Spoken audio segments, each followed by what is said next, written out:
Friends, இது 2 டேஸ்க்கு முன்னாடி எடுத்த வீடியோ. 2 to 3 டேஸே இருக்கும். தம்பிக்கு வந்து 1.5 வயசு ஊசி போட வேண்டிய ஒரு 10 நாள் முன்னாடியே ஆகிடுச்சு. ஃபீவர் கோல்டு இருந்ததுனால போடல. இப்போ தான் நாங்கள் போயிட்டுருக்கோம். போக வேண்டிய இடத்துக்கு வந்தாச்சு. இங்கே ஒரு சர்ச்சில் தான் அந்த நர்ஸ் இருக்காங்க, வர சொல்லியிருந்தாங்க. நாங்கள் போயிட்டு ஊசி போட போகிறோம். ஊசி போடுவதற்கு முன் ஊசி போட போகிறாங்க. ஊசி போட போகிறோம்.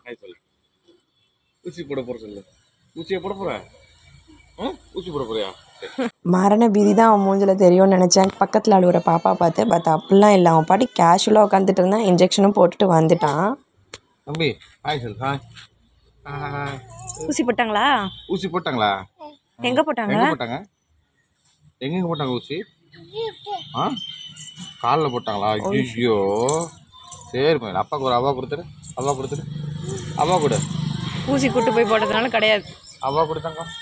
அவ்வா அவ்வா கொடுக்க மாட்டேன். ஒரு வழியாக ஊசிலாம் போட்டுட்டு வந்தாச்சு. அப்போல்லாம் பெருசாக தெரிவிச்சிக்கல. அவன் பாட்டுக்கு தூங்கிட்டான். அதுக்கப்புறமேட்டு கொஞ்சம் க்ளீனிங் ஒர்க்லாம் இருந்துச்சு, அதெல்லாம் நான் பார்த்துட்டு இருந்தேன். அவனை தூங்க வச்சுட்டு குக்கிங் வேலை கொஞ்சம் பண்ணிவிட்டு, அதுக்கப்புறம் வெளியிலலாம் க்ளீன் பண்ண வேண்டியது, காஞ்ச துணியெல்லாம் எடுத்து வைக்க வேண்டியது, அந்த மாதிரி வேலை குட்டி குட்டி வேலையெல்லாம் பண்ணிகிட்டு இருந்தேன்.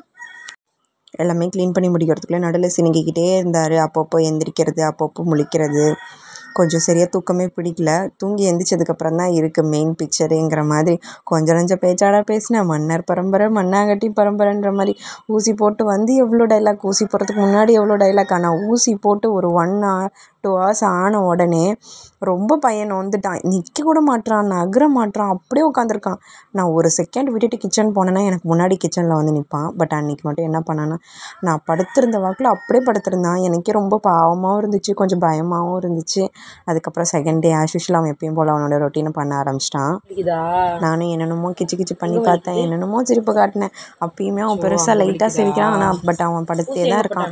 அப்படியே எந்திரிக்க ட்ரை பண்ணுறான். அவனுக்கு ரொம்ப பெயினாக இருக்கும் போல், ரத்தம் கட்டின மாதிரி ஊசி போட்ட இடம்லாம்.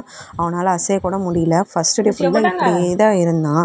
எப்பயுமே அவன் என்னை காலையில் ஏஞ்சா கூப்பிடலாம் மாட்டான். அவன் பாட்டுக்கு ஒரு வாட்டி கத்துவான், அதுக்கப்புறம் அவனே பெட்லேருந்து இறங்கி வந்துடுவான். ஆனால் அன்றைக்கி மட்டும் அப்படியே படுக்க வச்சா எங்கே படுக்க வைக்கிறோமோ அப்படியே படுத்துட்டு இருந்தான். அவனால் ரொம்ப முடியல. நானே என்னென்னமோ பண்ணி பார்த்தேன், பட் வேலைக்கே ஆகலை. அன்றைக்கி ஃபுல் டே அப்படியே தான் இருந்தான். ஐஸ் கட்டி ஒத்தனை கொடுத்துட்டு எங்கே இன்ஜெக்ஷன் போட்டாங்கன்னு கேட்டால் கரெக்டாக சொல்லிகிட்டு இருந்தான், காலை காட்டிக்கிட்டு. அதுக்கு அவன் ஊசின்னு அவனுக்கு தெரிஞ்சிச்சோ என்னமோ, ஆனால் காலில் பயங்கர பெயினாக இருந்திருக்கும் போல். நம்ம தூக்குறது கூட கொஞ்சம் ஷேக் பண்ணிட்டோம்னா ரொம்ப அழுதுகிட்டே இருந்தான். ஹர்வின்லாம் இந்தளவுக்கு பண்ணவே இல்லை. இவன் ஒரு நாள் ஃபுல்லாக என்னை ரொம்ப பயப்படுத்திட்டான். முட்டி போட முடியல, கமுற முடியல, திரும்ப முடியல, அவ்வளோ ரொம்ப கஷ்டப்பட்டுட்டான். இப்படி தான் ஃபஸ்ட்டு டே ஃபுல்லாக போயிட்டு இருந்துச்சு. அதுக்கப்புறமேட்டு நெக்ஸ்ட் டே கொஞ்சம் ஓகேவாகிட்டான். அதுக்கப்புறம் பெருசாக வீடியோ எடுக்கலை.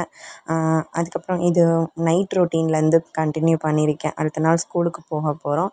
நைட் வந்து கொஞ்சம் சட்னி செஞ்சுட்டு தோசையும் வச்சு சாப்பிட்டாச்சு. இன்றைக்கி நைட் ரொட்டீன் அப்படி தான் போயிட்டு இருந்துச்சு. அடுத்த நாள் ஸ்கூலில் தம்பி வந்து நேரு வேஷம் போடுறதுக்காக ரெடி பண்ணிகிட்டு இருந்தோம். அதுக்காக ஸ்கூலுக்கெல்லாம் ப்ரிப்ரேஷன்லாம் பண்ணிகிட்டு இருந்தேன். காலைல ஏஞ்சோடனே கொஞ்சமாக பேன் கேக் மாதிரி குட்டி தம்பிக்கும் ஹர்வினுக்கும் செஞ்சு கொடுத்துட்டு, நூடுல்ஸ் சாப்பிட்றதுக்கு செஞ்சுட்டு, எனக்கு கொஞ்சமாக பிளாக் காஃபி போட்டுட்டு, அப்படியே மதியத்துக்குமே கொஞ்சமாக குழம்பு செஞ்சு வச்சிட்டேன். ஸ்கூல்லேருந்து வர முன்ன பின்ன ஆகும் அப்படின்னு சொல்லிட்டு எண்ணெய் கத்திரிக்காய் குழம்பு செஞ்சு வச்சுட்டு வந்தாச்சு. போய் ரைஸ் மட்டும் வச்சுக்கிட்டா போதும். ரசம் கொஞ்சம் இருந்துச்சு, தயிரும் இருந்துச்சு. வந்தோடனே கோயிலுக்கு போகிற வேலை வேறு கொஞ்சம் இருந்தது. அன்றைக்கி ஃப்ரைடே இல்லை. அதுக்கப்புறமேட்டு அங்கே போயிட்டு வந்து வீட்டுக்கு வந்து சேர ரொம்ப டைம் ஆகிடுச்சு. ஸ்கூல்லேயும் சூப்பராக அவனும் ஸ்பீச்லாம் முடிச்சுட்டு ப்ரைஸ்லாம் வாங்கிட்டு நாங்களும் வீட்டுக்கு வந்துட்டோம். அன்றைக்கி ஃபுல் டே எங்களுக்கு கொஞ்சம் பிஸியாக தான் போயிட்டு இருந்துச்சு. காலையில் ஒவ்வொரு வேலையாக செஞ்சுக்கிட்டு இவனையும் பார்த்துக்கிட்டு இருந்தேன். ஹர்வினும் சமத்தா ட்ரெஸ் எல்லாம் பண்ணிக்கிட்டான் நீட்டாக. பண்ணிவிட்டு என்கிட்ட காட்டிகிட்டு இருந்தான் எப்படி எப்படி இருக்குதுன்னு சொல்லிட்டு. ஒரு வாட்டி ஸ்பீச் சொல்லி காட்டிகிட்டு இருந்தான். வீட்டில் ஒரு வாட்டி நாங்கள் சொல்லி பார்த்துக்கிட்டு இருந்தோம். பொம்பளை பிள்ளையாக இருந்தால் அழகழகாக மேக்கப் போடலாம். ஆம்பளை பசங்களுக்கு பெருசாக ஒன்றும் போடுறதுக்கு இல்லை. ஃபஸ்ட்டு ட்ரெஸ் அழுக்காயிடுன்னு சொல்லிவிட்டு அவனுக்கு பனியன் மட்டும் போட்டுவிட்டு சாப்பாடு கொடுத்துருந்தேன். அவன் பாட்டுக்கு போய் சாப்பிட்டுட்டு இருந்தான். குட்டி தம்பிக்கிட்ட பேன் கேக் கொஞ்சம் கொடுத்துட்டேன். அவன் பாட்டுக்கு அவன் அதை சாப்பிட்டுட்டு இருந்தான். அப்புறம் 2 பேத்தையும் ரெடி பண்ணி பேட்ச்லாம் குத்தியாச்சு. குட்டி தம்பிக்கு பேட்சை பார்த்தோன்னே என்ன நினப்பு வந்துச்சோ தெரில, ஊசின்னு நினச்சானோ என்னமோ, அதை பார்த்து கொஞ்சம் நேரம் அழுதுகிட்டே இருந்தான். இவன் சொல்கிறான்னு சொல்லிட்டு அவனும் குட் மார்னிங் டு ஆலில் கை கூப்பி சொல்லிகிட்டு இருந்தார் சாரும். அதுக்கப்புறம் அவனுக்கும் பேட்ச்லாம் குத்தி விட்டாச்சு.